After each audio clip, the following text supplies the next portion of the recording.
Welcome back to Let's Learn English. I'm your host, Jessica.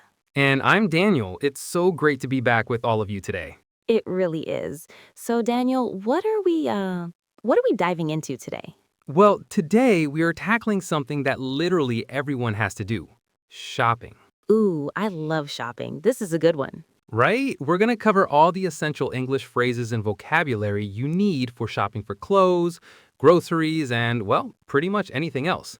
We want you to feel super confident next time you're at the store. Exactly. No more just pointing at something and hoping for the best, you know? We've all been there. Totally. So let's get started. I'm thinking we should probably start with clothes shopping. It's a classic. Yes, let's hit them all. Okay, so you walk into a clothing store. What's the first thing that usually happens? Okay, so usually a shop assistant or a salesperson will come up to you. Right. And they'll probably say something like, "Hi, can I help you find anything?" Or "Let me know if you need any help." Exactly. And if you're just browsing, just looking around with no specific goal, the perfect phrase is, I'm just looking, thanks. It's polite, it's simple, it works every time. That is the go-to phrase. Super useful. But what if you are looking for something, like, let's say, a new jacket? Good question. You could just be direct and say, yes, I'm looking for a jacket. Or if you want to be more specific, excuse me, where can I find the men's jackets? Perfect. So let's say you find a jacket you love, but it's not in your size. This happens to me all the time. Oh, yeah, the worst. So, what you do is you take the item to an assistant and you ask, excuse me, do you have this in a medium or whatever your size is? Mm-hmm. Or in a different color. Do you have this in black? So simple. And once you've found what you think is the right one, you'll probably want to try it on, right? Of course, you can't just guess. So you'd ask, "Where are the fitting rooms?" Or, "Excuse me, can I try this on?" Right. Fitting rooms, or sometimes you'll hear changing rooms. Both mean the same thing. And then, okay, let's say it fits perfectly. You love it, you're ready to buy. The best feeling. You take it to the checkout counter, and maybe you ask, "Is this on sale?" Just in case. It's always worth a shot.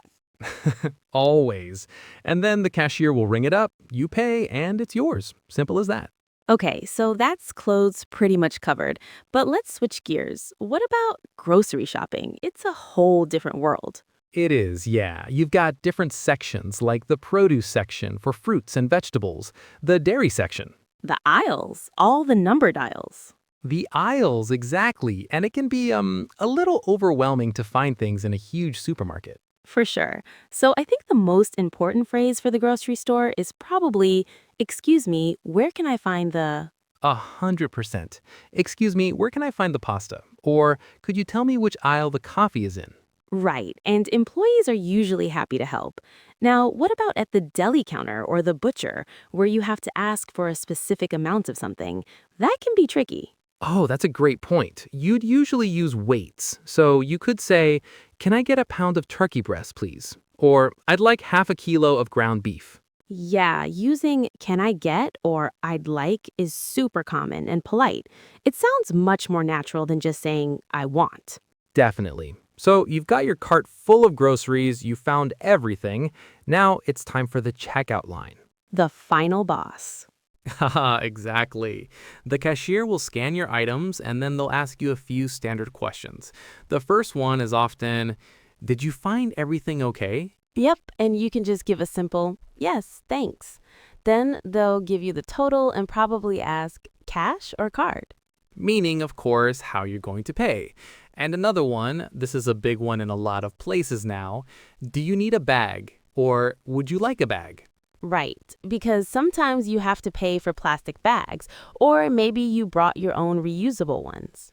Exactly. So you just say yes or no, you pay, and you're done. You've successfully navigated the grocery store in English. High five.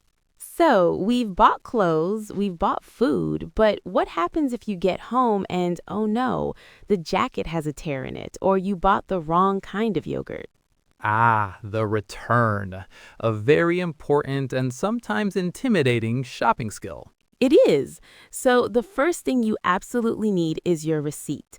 That's the little piece of paper they give you when you pay. Crucial. Don't throw away the receipt.